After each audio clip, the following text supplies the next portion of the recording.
정한론 바탕, 대동아 합방론 펴.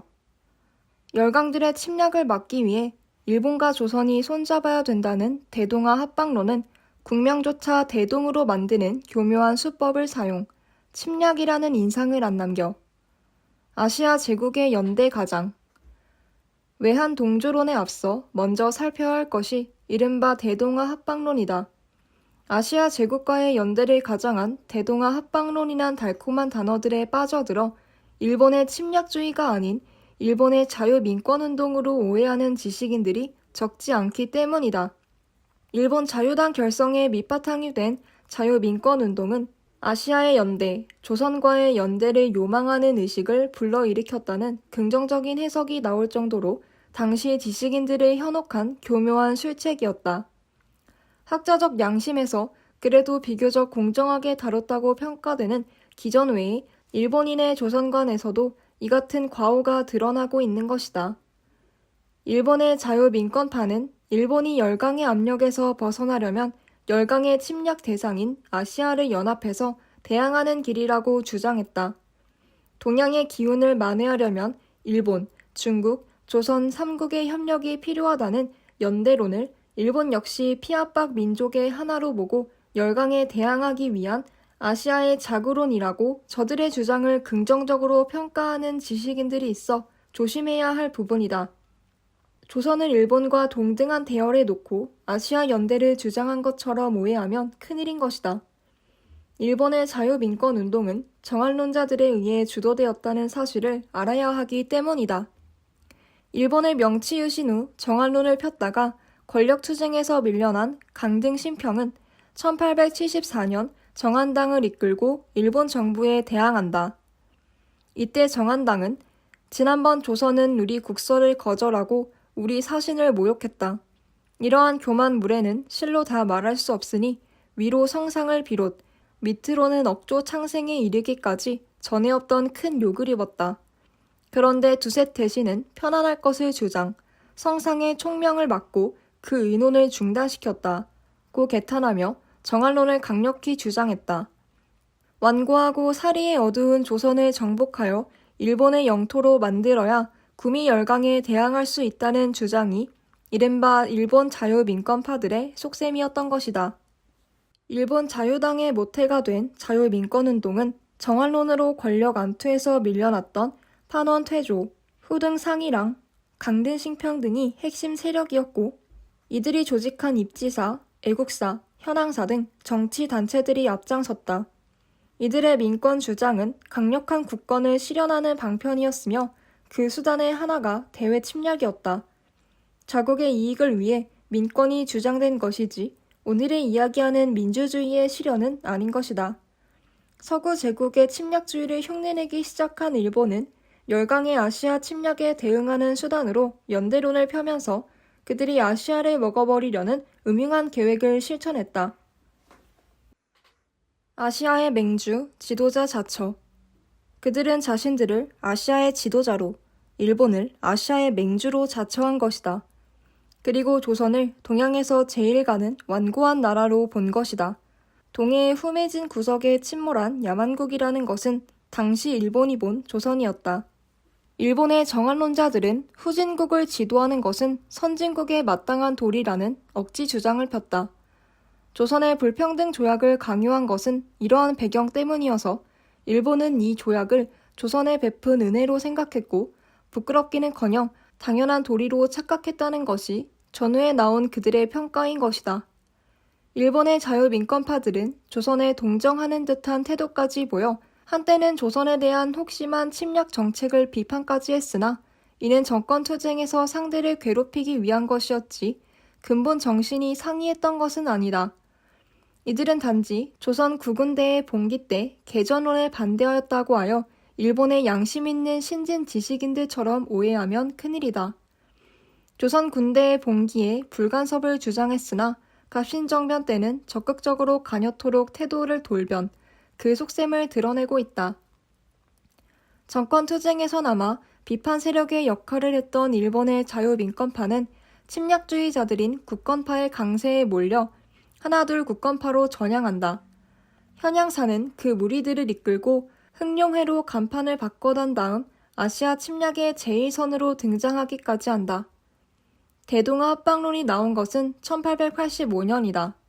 준정 등길이 그 장본인이다.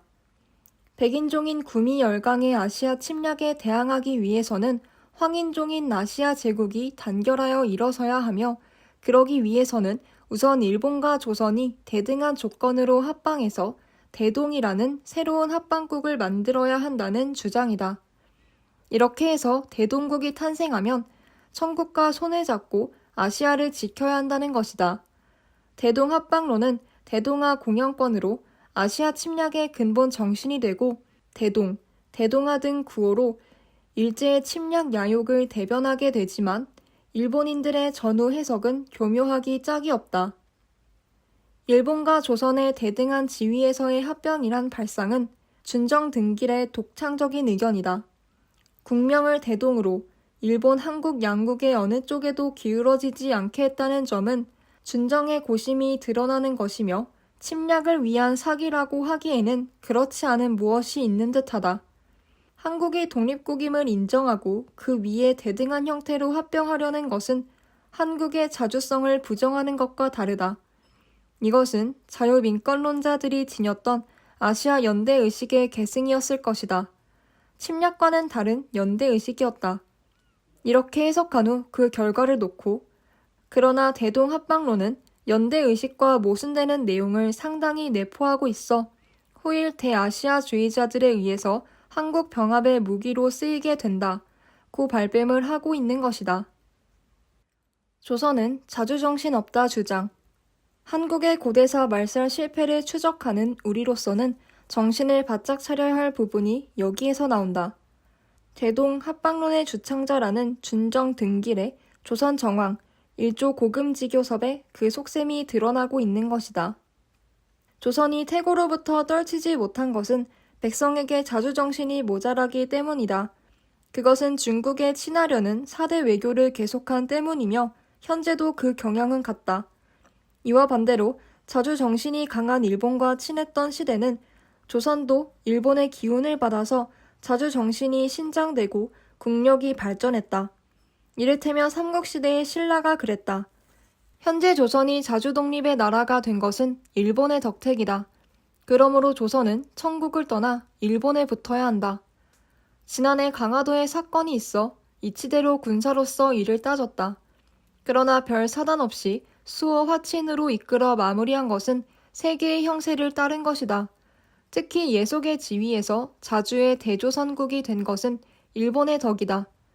따라서 일본인들 중에도 그 조처를 기뻐한 자들이 있고 조선의 백성도 일본의 덕성과 의리를 느끼고 있다.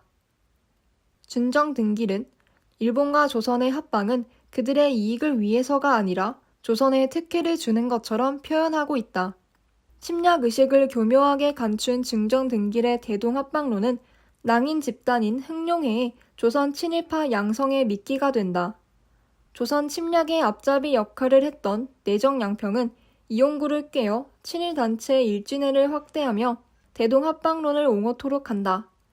일진회는 구한말 밀씨 일파의 미움을 받은 송병중이 일본에 망명하여 10여 년간 있다가 러시아, 일본 전쟁 때 통역으로 따라와 일본을 배경으로 활동하며 조직한 친일 집단이다. 윤시병, 유학주 등이 조직한 유신회를 20일 만에 이름을 바꿔 일진회로 탈바꿈한 이 단체는 왕실의 존중, 인민의 생명과 재산의 보호, 시정의 개선, 군정, 재정의 정비를 4대 강경으로 내걸고 조선의 국정개혁을 요구했다. 단발과 양복 차림의 회원들은 조직 확대를 위해 이용구의 진보회를 끌어들이고 적극적인 조직을 갖게 된다. 일진회 조선 13도 총회장 자리에 이용구를 앉히고 송병준을 평의원장으로 취임시킨 후 일본으로부터 막대한 자금을 받아 조선을 팔아넘기는 데 앞장선다. 이 단체가 이용구 이름으로 내놓은 병합 추진의 소장, 성명서, 황제에 올리는 글, 총리에 올리는 글, 통감에 올리는 글 등의 요지가 바로 대동아 합방론의 적극적인 지지인 것이다. 준정 등길이 대동 합방론을 내놓은 같은 시기 복택 6.12 편 타라론도 주목해야 한다. 우리 일본의 국토는 아시아 동변에 있다고 해도 그 국민의 정신은 벌써 아시아의 고루함을 벗어나서 서양의 문명으로 옮겼다. 그러나 여기에 불행한 일은 이웃 나라들로서 하나를 진화라고 하면 하나는 조선이며 개진의 길을 모르는 것이다. 이 두 나라의 인민도 고대 아시아의 정교 풍속으로 길러져 일본 주민과 다름이 없다 해도 진화와 조선이 일본보다 더 비슷한 것은 진화와 조선이 일본보다 가깝고 두 나라의 무리들이 한 몸이 되었기 때문이다. 교통이 편리한 세상에 새로운 사물을 보거나 들어 견문에도 뜻을 다하여 움직이지 않고 그 낡은 관습의 연연함은 100,000년 전과 다름이 없다. 지금 진화나 조선이 일본의 한 터럭에 도움이 안 된다는 것은 서양 문명인의 눈으로 볼 때 당연하다. 우리나라가 이웃나라의 계명을 기다려 함께 아시아를 일으킬 여유는 없다. 만약 그 대안에 떨어져서 서양의 문명국과 진퇴를 같이 해서 진화나 한국에 접촉하는 방법도 이웃나라이기에 잘 봐주기보다는 서양인들이 이들을 접촉하는 방식으로 처리해야 한다. 아구와 친하게 되면 악명을 면하기 어렵다. 우리는 마음으로부터 아시아 동방의 아구를 사절해야 한다. 복택 6.1은 문명 개화, 자본주의화, 서구화를 근대화의 금과 옥조로 주장한 일본의 개화주의자로 그의 이 같은 사상은 현재도 큰 영향을 미치고 있다. 그가 바로 일본의 침략적인 대륙 정책을 강력히 추진한 것이다. 조선인 위에 멸망 축하한다. 현재까지도 복택 6.1은 조선 개화를 촉진한 대단한 인물로 착각하는 웃지 못할 경향이 남아있다. 그가 개화파인 김옥균을 도왔다는 감상적인 편견이 작용하기 때문이다. 그러나 다음과 같은 그의 논문을 보면 복택 6.1에 대한 평가가 잘못되었음을 즉각 판단할 수 있을 것이다. 그가 바로 조선 인민을 위하여 조선의 멸망을 축하한다고 망발한 장본인인 것이다.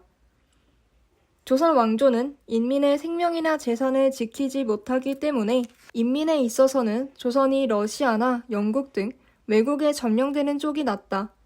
타국 정부에 망하게 되면 만국의 백성이 되어 즐겁지 않을지라도 전도에 아무런 희망도 없이 괴로움에 빠져서 종신토록 안팎의 치욕 속에 죽기보다는 편안하게 강대한 문명국의 보호를 받아 적어도 생명과 재산을 안전하게 지닌다면 불행 중 다행일 것이다.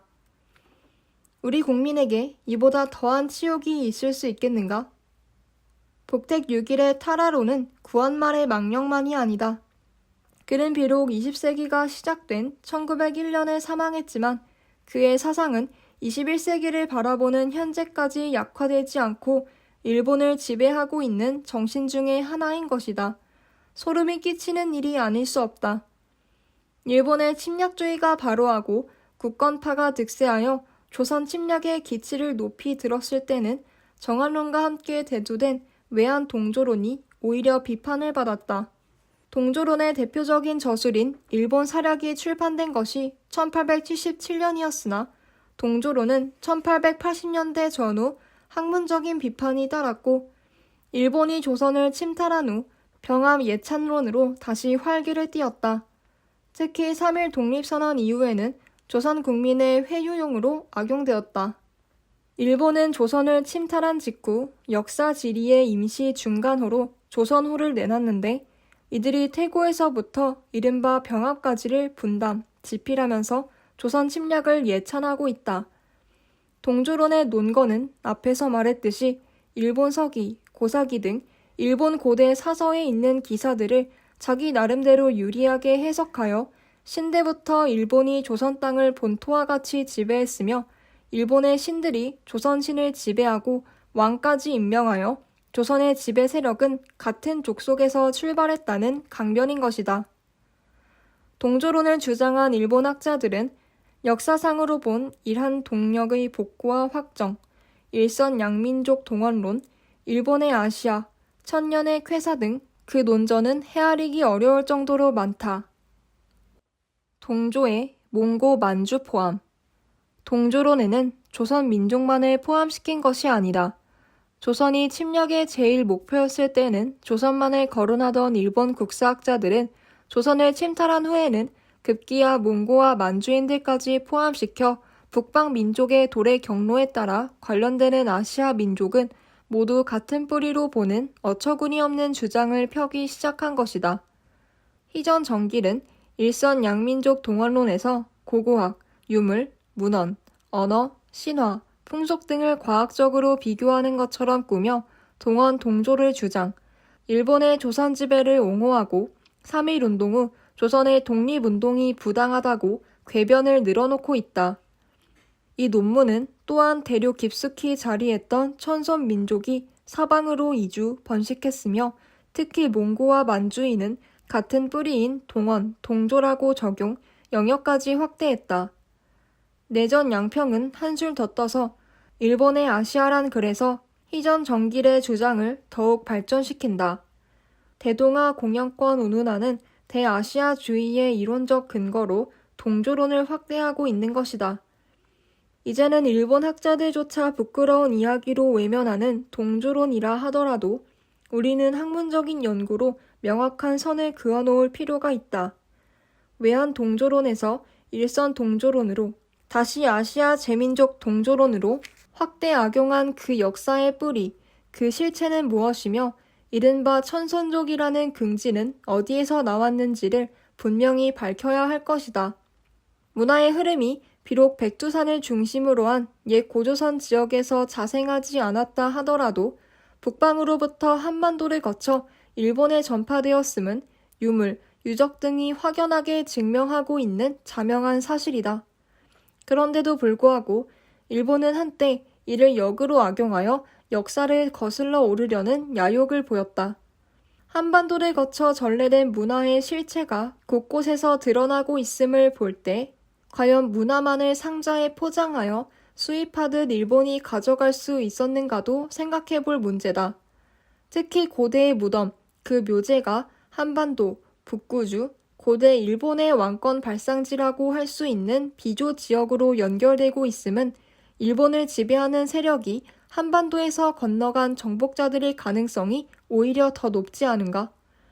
일본의 식민학자들이 동조론을 주장하면서도 조선을 독자적인 국가로 존중하는 의식을 전혀 보이지 않고 상대방의 존재를 부정하려는 데에만 악용한 것은 그들이 주장한 동조론 속에 숨겨져 있는 또 하나의 어떤 비밀이 아닐까.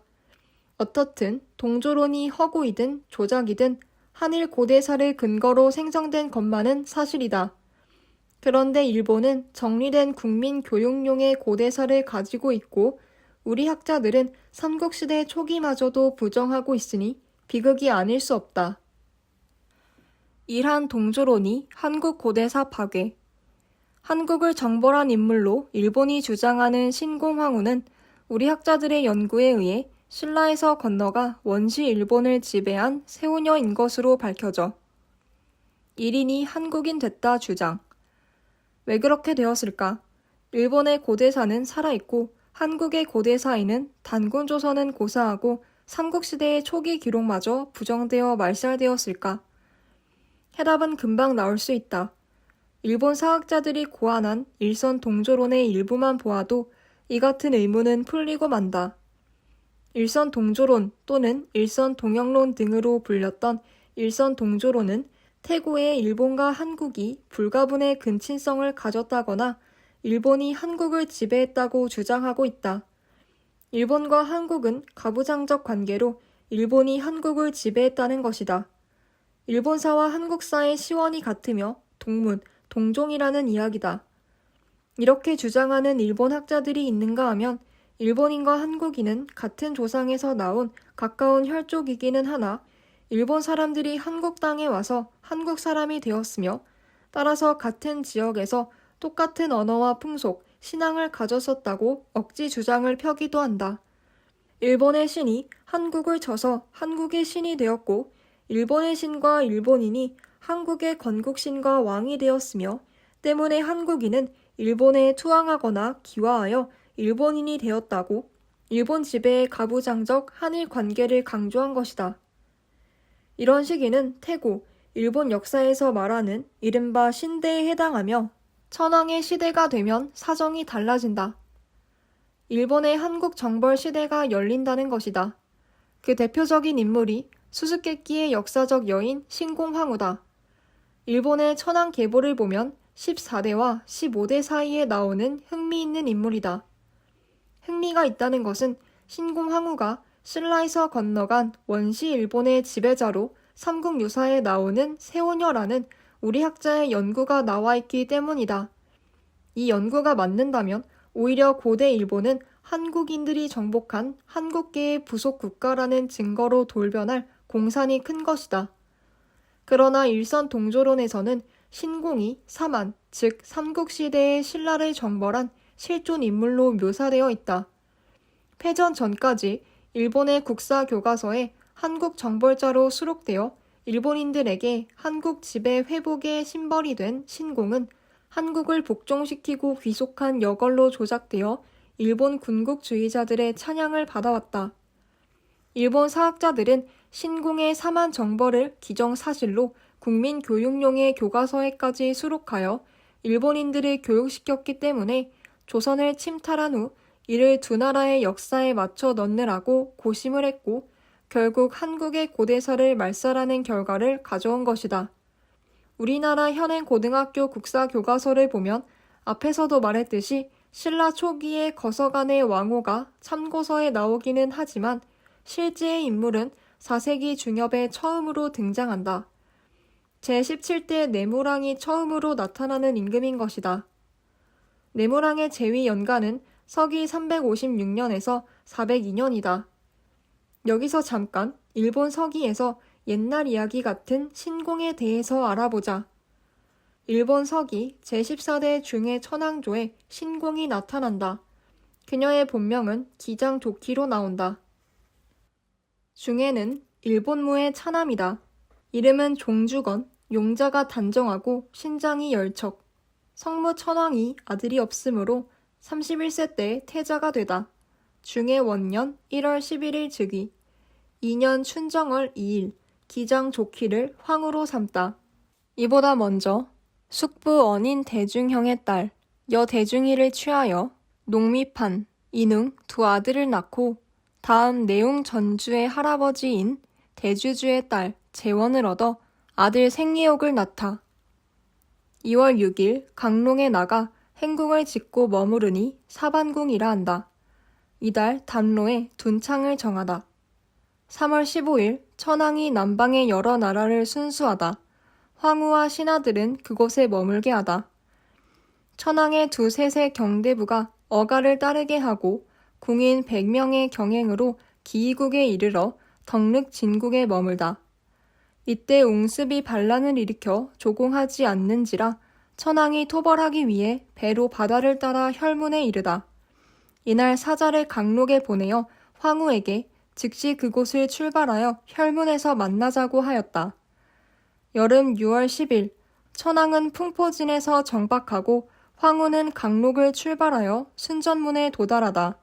황후가 배 위에서 밥을 먹을 때 붕어가 많이 몰려 나왔다.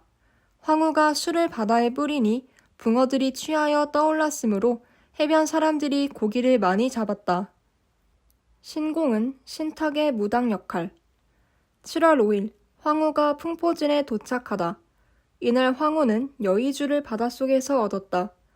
9월에 궁전을 신축하여 혈문에 머무르니 이것을 혈문 풍포궁이라 한다. 8년 춘정월 4일 천황이 출진하자 강연의 우두머리 웅악이 나와 땅을 바치다. 황후는 다른 배로 동해로부터 들어갔으나 간조로 배가 전진하지 못하자 웅악이 다시 돌아와 황후를 맞이하고 어선이 나가지 못함을 죄송하게 생각하여 고기와 새를 모조리 모으니 황후는 고기가 노는 것을 보고 울적한 마음을 풀었다. 만조가 되어 강진에 도착했다. 천황이 온다는 말을 듣고 축자국 이도현주의 조인 50적수가 마중하며 보좌를 바치다. 9월 5일 천황이 여러 신하들에게 웅습을 토벌할 것을 상의하니 이때 신이 있어 황후에게 부탁하여 교회 가로되 천황은 어찌 웅습국이 복종하지 아니함을 근심하나이까. 이것은 여국의 한국입니다. 어찌 거병하여 토벌할 것까지 있습니까? 이 나라보다 더 좋은 보국이 있으니 미인의 눈이 종주국을 향하여 멀리서 바라보는 것과 같으며 찬란한 금과 은이 그 나라에 많이 있으니 이것을 고금 신라국이라 하나이다. 만일 나에게 잘 제사 지내주면 칼을 쓰지 아니하더라도 그 나라가 반드시 스스로 항복할 것이요. 그리되면 웅습국도 자연히 복종하여 올 것입니다. 천황이 신의 말을 듣고 의아하여 높은 산에 올라가 멀리 바라보니 망망한 대해가 있을 뿐 나라가 보이지 않으므로 신에게 짐이 두루 살펴보아도 바다만 있고 나라가 없거늘 어찌하여 저쪽 하늘 아래 나라가 있다 하느냐. 이 어느 신도가 감히 짐을 속이려 하느냐 하였다. 신이 다시 황후에게 탁하여 은하수 가운데 왕좌를 차지하고 있는 천진 구성의 물 그림자와 같이 나라가 환히 내려다 보이거늘 어찌 나라가 없다고 나의 말을 비방하느냐.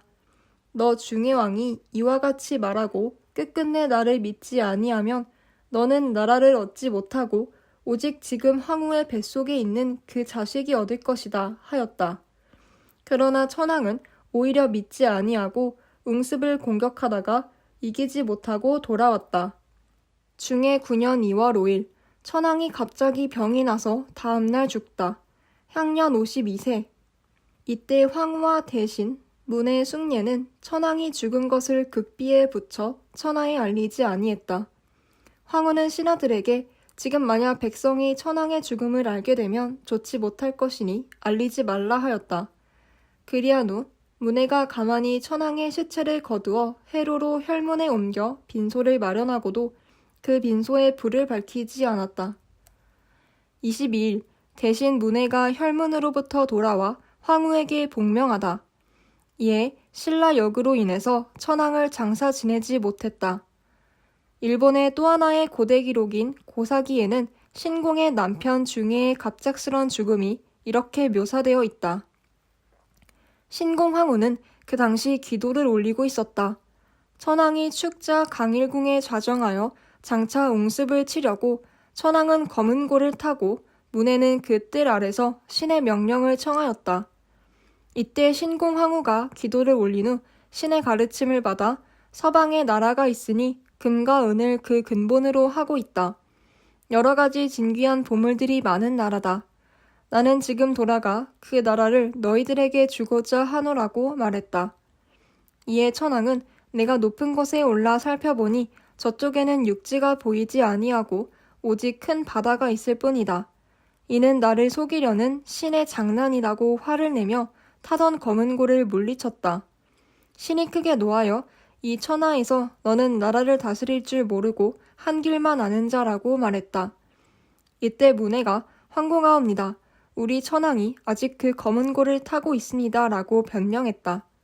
천황은 다시 검은 고를 타기 시작했으나 잠시 후 검은 고 소리가 들리지 않았다. 문해가 불을 밝혀 들고 들어가 보니 천황은 이미 죽어 있었다. 웅습 정벌에서 실패하고 돌아온 중해가 신라 정벌의 신탁을 거부하자 그 벌을 받아 갑자기 죽었다는 이야기다. 정말 신이 벌을 내려 죽였을까? 국내 학자 중에는 이렇게 해석하는 이가 있다. 신공이 싸움터에서 지쳐 돌아온 중해를 위로하는 것처럼 유인해다가 검은 고 소리를 신호로 살해했다는 것이다. 때문에 신공은 천황의 죽음을 극비에 붙이고 백성이 알면 소란이 일어날까 두려워했다는 것이다. 일본서기는 신공의 신원과 치세를 다음과 같이 적고 있다. 기장 조키는 개화천황의 증손인 기장 숭미의 딸이다. 어머니는 갈성 고상원, 중조건 천황 2년의 황후가 되다. 어린 시절 총명하고 지혜로웠으며 용모가 장대하고 미려하여 부왕이 항상 이상하게 생각하였다. 9년 춘 2월 중해 천황이 죽자 황후는 천황이 신의 가르침을 좇지 아니하다가 일찍 죽었다고 크게 슬퍼했다. 황후는 그 신의 가르침에 따라 제보의 나라를 찾고 죄를 회개하기 위하여 제궁을 소산 전읍에 신축했다. 실력으로 신라 정벌했다 억지. 3월 1일 황후는 길이를 택해서 궁전에 들어가 친히 신주가 되고 대신 문혜에게 검은고를 뜯게 하고 중신 오적 진사주를 불러 심신자로 삼았다. 그리하고 1000가지의 비단과 그림을 검은고의 머리와 꼬리에 달아놓고 기도하며 먼전날 선왕에게 가르치신 신이 어느 신이오이까? 청하건대 높으신 이름을 알려주시기 바라나이다 하며 빌었다. 7일 동안 낮과 밤을 가리지 않고 기도하니 드디어 신이 답했다. 신풍이 보는 이세국이 백전 도봉현에 있는 탕령 50년궁에 사는 신으로서 이름은 천소향 진이라 한다. 기도를 마친 후 길비신의 조합별을 보내어 응습극을 치니 12일 못 되어 웅습이 스스로 항복하다. 여름 4월 3일 화전국 손포현에 이르러 옥돌이 천변에서 밥을 먹을 때 황후가 바늘을 휘어 낚시를 만들어 밥알을 미끼로 고기를 낚으면서 기도해 가로되 내가 지금 서쪽에 있는 보배의 나라를 정벌하려 한다. 성공하겠거든 고기들이여 낚시를 물어라 하니 은어가 물려 올라왔다. 황후가 신의 가르침에 영험이 있음을 알고 다시 제사를 올리고 몸소 서정하기 위해 신전을 개간했다. 나하의 물을 끌어올려 수로를 만드는데 적경강에 큰 바위가 있어 뚫지를 못했다. 황후가 대신 문해를 시켜 칼과 거울을 신에게 바치고 제사를 지내게 하니 벼란간 뇌성이 일어나 벼락을 쳐 큰 바위를 산산조각이 나게 하여 물길을 뚫었다. 사람들이 이 도랑을 열전구라고 한다. 황후는 강일포에 돌아와 머리를 풀고 바다에 들어가 말하되 내가 신의 가르침을 받고 황조의 위령에 의지하여 바다를 건너 서쪽 나라를 치려 한다. 이제 머리를 바닷물에 담그니 성공하겠거든 내 머리카락아 2갈래로 나누어지라 하니 머리가 2갈래로 갈라지더라. 가을 9월 10일 제국의 명령하에 성방을 모으고 병사를 연마하기 시작하였으나 군졸이 잘 모집되지 않자 황후는 반드시 신의 마음일 것이다 하고 대삼륜사를 짓고 창과 칼을 바치니 군중이 몰려들다. 황후는 오홍의 해입조 마려를 서쪽 바다에 보내 나라가 있는가 찾아보도록 하였으나 그는 보이지 않는다고 대답해왔다. 황후는 다시 해인 명초를 보냈더니 수일이 지나 돌아와 서북쪽에 산이 있어 구름같이 이어졌으니 아마 거기에 나라가 있는 것 같다고 보고했다. 이때가 마침 황후의 산월이었다.